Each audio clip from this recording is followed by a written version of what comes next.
So, here's an interesting dilemma. The anime that I want to talk about in this episode actually has two different versions to it. There's an original 1999 version and a 2011 remake. Now the question is, do I want to do the 2011 remake first, or do chronological order and do the 1999 one? But the 1999 one only ends at episode 62, with the remaining episodes done in 3 OVAs, or do I want to do the 2011 version, which actually gives us a proper conclusion and actually makes more sense? And then I'm sitting here wondering, why am I even bringing this up, because I'm just going to do the earlier one anyway. So sit back, relax, and pull out your hunter's license and a whole bunch of popcorn, because you're probably going to need it. I'm Andrew Rhodes, and we're about to dive into Hunter x Hunter 1999 here on the anime G.B.U.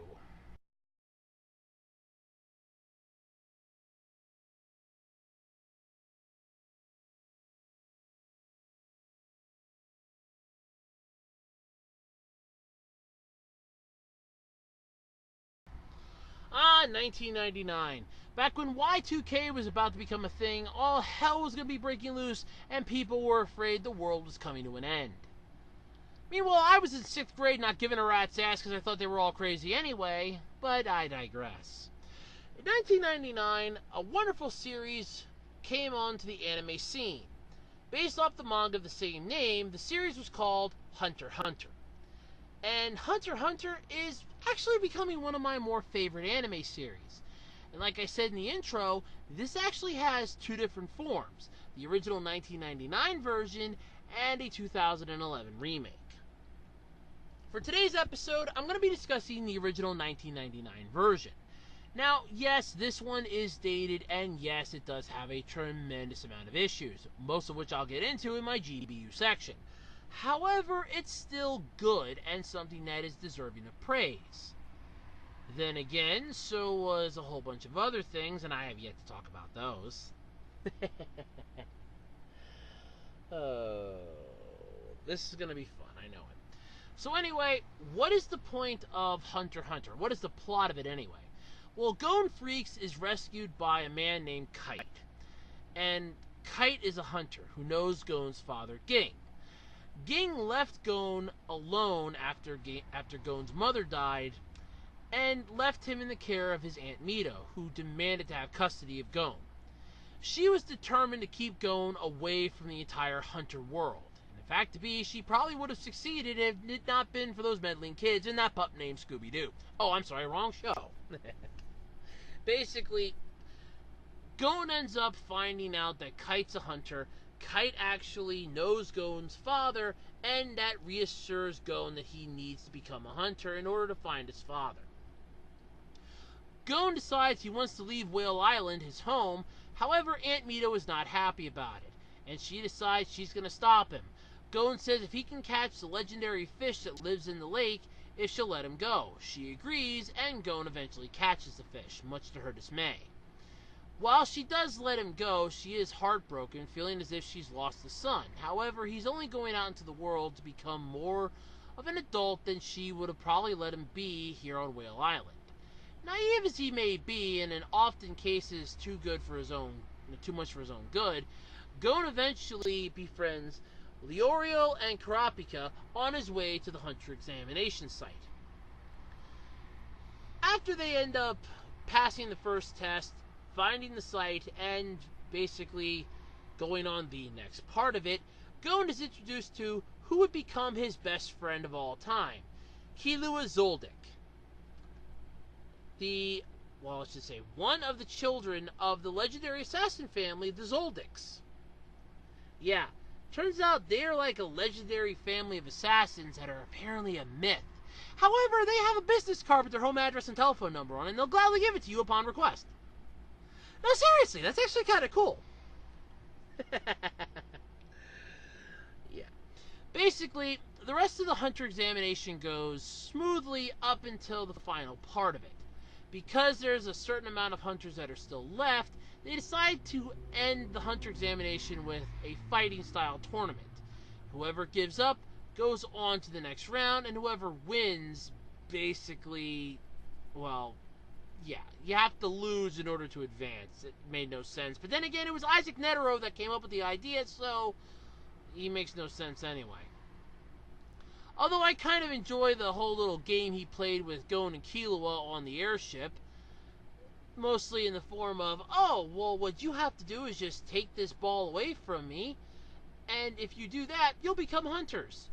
And while they almost succeeded at it, they sadly failed miserably. However, Gon ends up getting knocked out by his opponent after his opponent surrenders, and Gon refuses to accept this. Because Gon, wanting to find a way to have them both advance, gets pissed off. His opponent hits him, sending him flying into a wall, knocking him unconscious. Gon ends up waking up in a recovery room, or just a small bedroom basically, and finds out that he has become a professional hunter. The reason? Because one person didn't. And because one person failed, everybody passed. The person that didn't pass? Well, you would assume it was Leorio, or Kurapika, or Hisoka, or Illumi, or one of the many others. Nope. It was Killua. Because he was controlled by Illumi and accidentally killed Leorio's opponent, he was disqualified. And thus, the end of Killua's arc to want to become a hunter. Oh well. Alright, that's actually not where it ends, but for intended purposes for now it is. After this, Gon, Kurapika, and Leorio head to the Zoldyck home. Yes, on an inactive volcano. Uh-huh. I'm not joking. There they end up meeting the guard out front, who agrees to take them inside to the guard shack and trains them in the ways of opening up the testing gate on their own. They manage to succeed, albeit after a tremendous amount of trial and error, and try making their way up to the Zoldyck mansion. They end up running into Canary, the person who stopped apparently 100 men, well, I should say 99, because the one technically wasn't killed. He survived to tell the tale and begin working for the Zoldicks, but that's beside the point. She ended up defeating all of them, but after Gon shows resolution that even she can't shake, and after Killua's mother and, yes, this part gets a little confusing, his youngest sibling, whose name escapes me, but, well, don't worry about it, basically were found to be, quote, the devil, occupied by Killua being set free, Canary takes Gon, Leorio, and Kurapika to the butler's quarters. Yeah. There they're met with Gotaro, the one who kept hanging up on Gon back at the guard shack, and it's basically told that Killua is on his way down. However, if they fail to pass Gotaro's test in a matter of time before Killua shows up, then he will just tell Killua that they went off on their own, and that's the end of that. Yep.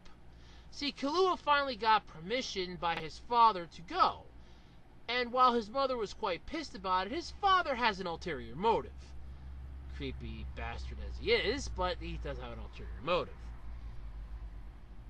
So we have Killua rushing then, slowly I might add, down to the butler's quarters to meet up with Gon, Kurapika, and Leorio. He manages to get there just as Gon manages to win, and, well, they're reunited. Yay! Eventually they end up coming up with a plan of what they want to do next. Leorio's going to go back and begin studying for the entrance exam, since his hunter license will now grant him access without having to pay the outrageous fees. Kurapika wants to find some bodyguard work or some other type of work in order to find the Scarlet Eyes of his lost Kurta clan, and Gon and Killua are unsure what they want to do. Gon knows what he wants to do, though. He wants to go and punch Hisoka in the face and return his ID badge from the hunter examination. However, Killua goes, "You are no match for Hisoka," and decides to come up with a brilliant idea. Because they're broke and are weak as hell, they decide to go to Heaven's Arena. There they decide to do some training. And honestly, couldn't have happened at a better time. So how does this work out exactly? Well, quite wonderfully, actually. You see, they create a how's the word I'm looking for here? Oh, they learn Nen. After getting up to the 200th floor, they're stopped by Hisoka and his Nen ability, or at least just the force of his evilness, and they're unable to register. Unless they can get up there by midnight, they're not going to be able to register, and Killua will be banned from Heaven's Arena because he failed to do that the last time he was there. They are quickly taught the basics of Nen by Wing, at least enough to get past Hisoka. However, Gon becoming a bit anxious wants to take on a fight right away in order to further his training.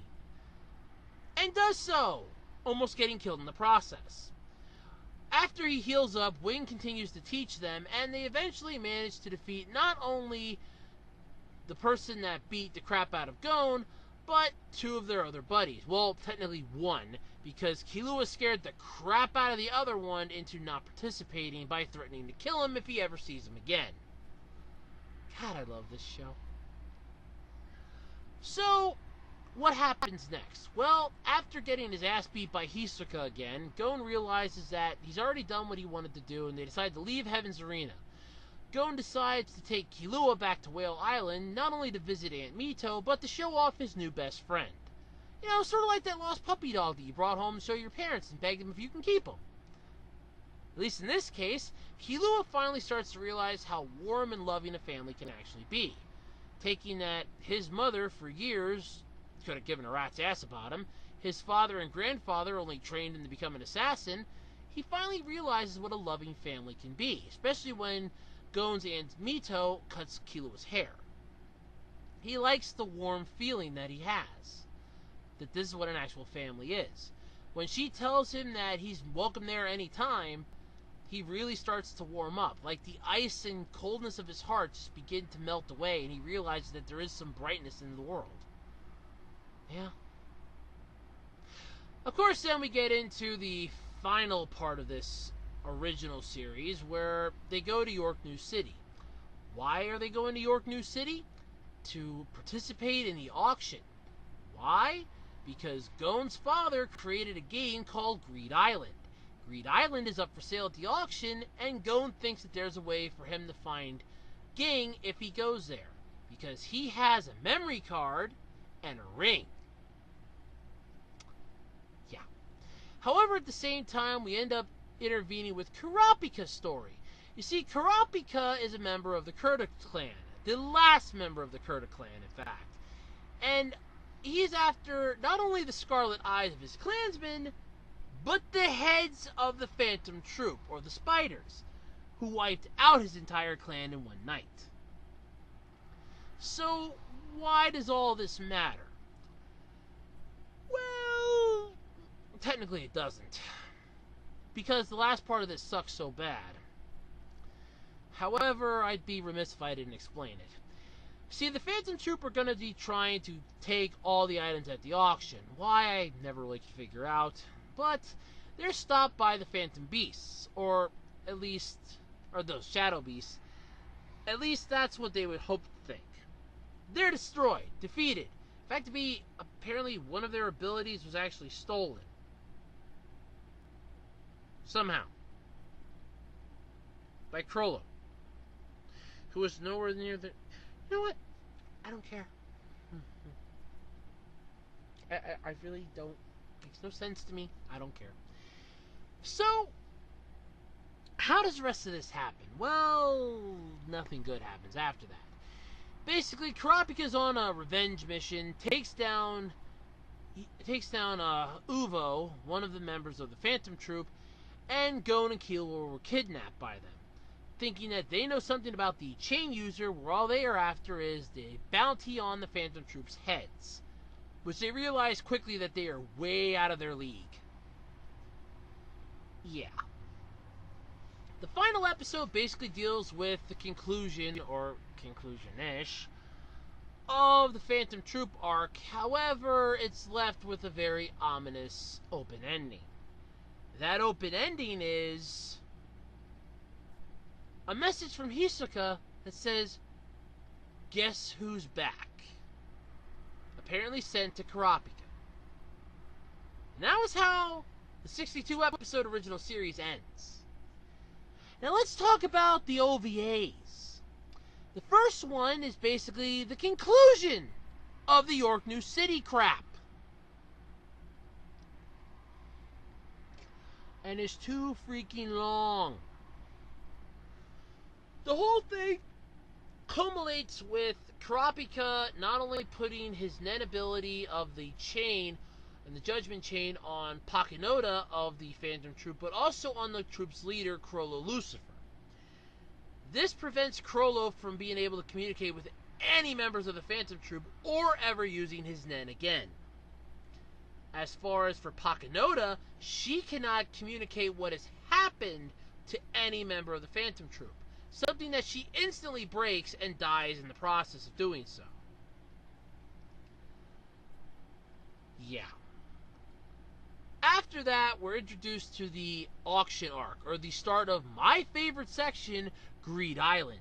And how does Greed Island go? It's about as well as you'd imagine. Gon's brilliant idea that they can't afford Greed Island, but what they want to do is find the person who wins it and beg them to let them play it. Which, if they can pass the test, they'll gladly do. Yeah, it's not a bad idea, but then again, it wasn't a great idea to begin with. After passing the test, they're allowed entry into Greed Island. Once they get there, they realize how much different the world actually is. Yay! Yeah, I don't care. Greed Island's my favorite arc, and honestly, the OVAs of this just half-ass it to hell and back again. Inside the virtual world, which is actually taking place in the real world, they have a book filled with spell cards. The goal of the game is to collect all 100 restricted cards, from 0 to 99. Which they eventually manage to do. However, along the way, they have to stop a mad Nen user who's pretty much hell-bent on clearing the game himself. To do so, he's been planting bombs on everybody. Yep, when they go boom, person dies. When the person dies, their character is forcibly ejected from the game, and then, oh look, a new player can now play Greed Island. No, seriously, that's how this works. Oh, God. I know. But bear with me. It gets more confusing. Inside the game, Gon and Killua decide they're going to try their best to beat it. However, they're being followed by one of my favorite characters, Biscuit Kruger, or Biscuit Kruger. Gosh, she's a little firecracker, isn't she? Yep. Turns out she's like in her late 50s. Yeah, I'm not joking. She's 57, but she looks like she's 10 to 13, 15, something along those lines. She's about the same age as Gon and Killua, basically. At least appearance-wise. She decides that she's going to train the boys in Nen. Pretty much taking up where Wing left off, because Wing was her disciple, and basically they're getting the better end of the stick. Wing knows the basics and enough to get by. She can teach them the more advanced shit, which she prominently does. They eventually manage to defeat the bomber, and then find a way to have to take down the final boss of the game, being some of the members that helped create the game, in a sports arena type event. It culminates to a final game of dodgeball in the end, and Gon's team wins, prompting a quiz to grant the user a special card to gain access to the final area of the game in order to actually complete the game. Upon completing it, as promised, the player can take 3 of the restricted cards into the real world with them. After Gon completes the game and learns a little bit more about his father, at least as much as he can anyway, from the person that's in charge of Greed Island, he is tasked with trying to figure out which cards to take. The one was quite simple. It was what Bisky wanted from the start, the Blue Planet card, a very rare jewel that she wanted to collect. Okay, fair enough. The second one that Gon takes is Paladin's Necklace, and the third one was a bit tricky. He had to trick the game into thinking it was actually a restricted card so that he could take it with him. And what is that card, you ask? A company. Because he wanted to take Killua to meet his father, Ging. Figuring that the very first name in Greed Island on the book that he has would be his father, since it was N-I-G-G, an anagram for Ging. So, the final part of Hunter x Hunter, we see Gon and Killua using the company, traveling off into the distance to meet Nig. And that's where the series ends. Whew, boy.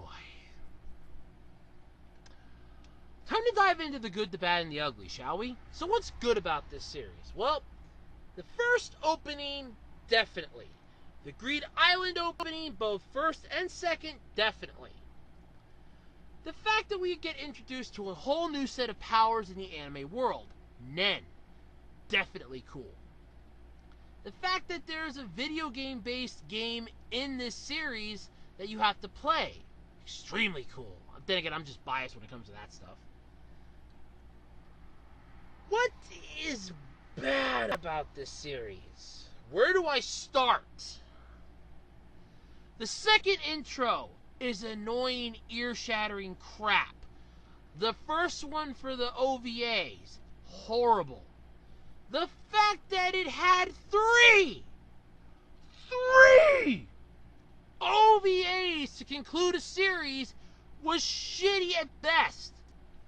This was apparently done because fans were demanding the conclusion to the series, and TV Nippon, who had it, I believe it was either TV Nippon or TV Nihon, either way, one of those two had it, and decided that they would eventually bow to the fans' demands, and gave us a conclusion in the form of 3 OVAs. I think it was supposed to be 4, but I only counted 3, and I'm freaking satisfied with that. The York New City arc sucked. The whole Kurapika storyline sucked. I would rather take Leorio breakdancing for an hour and a half in his underwear over watching that again. But that's just the bad. There's ugly, you ask? Yep. First part of the OVAs, the York New City arc, the conclusion. Why even bother extending it this long to begin with? It was annoying enough having it interlaced with what we were supposed to be getting from the first part of it that concluded the series. Second, you introduced a whole group of Nen users that were hired by the Ten Dons. Immediately kill them off. Yet somehow use a picture of one of them and an ability of one of them that I doubt highly the character using it would have been able to use his power to grab in the first place. 3. The fact that you made it more confusing than it had to be. I am a fan of anime series that have a streamlined, linear plot. Get from point A to point B and help me figure that out along the way. Do not give me a plot that starts at point A and then sends me all over the goddamn place to get to point B. I feel like I'm on a fucking roller coaster. Like, we're going this way, and then up, and then down, and then back around, and we're going to loop around about 6 times, through back over, up, down, straight down the center of the earth, and now you're at the point B.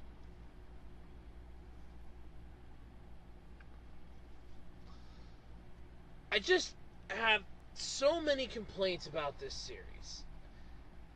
But the fact that it originally starts off dubbed, and the OVAs are subbed only. Now this could be a reason why, for very simple.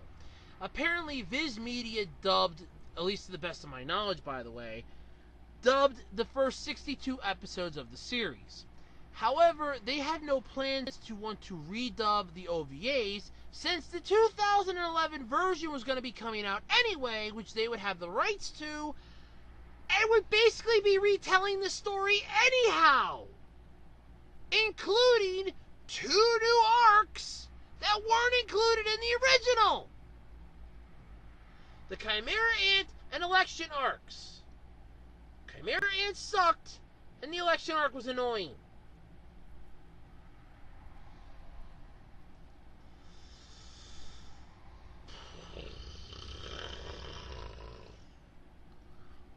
I like the series. I really do. This is a good series, and it's definitely one that you should check out, especially the older style. The animation and art in it are good. And yes, I do know the difference. The art style in this has a more dark, rugged, original-ish look to it, not bright and vibrant like a lot of the remakes are. The animation is slow-paced.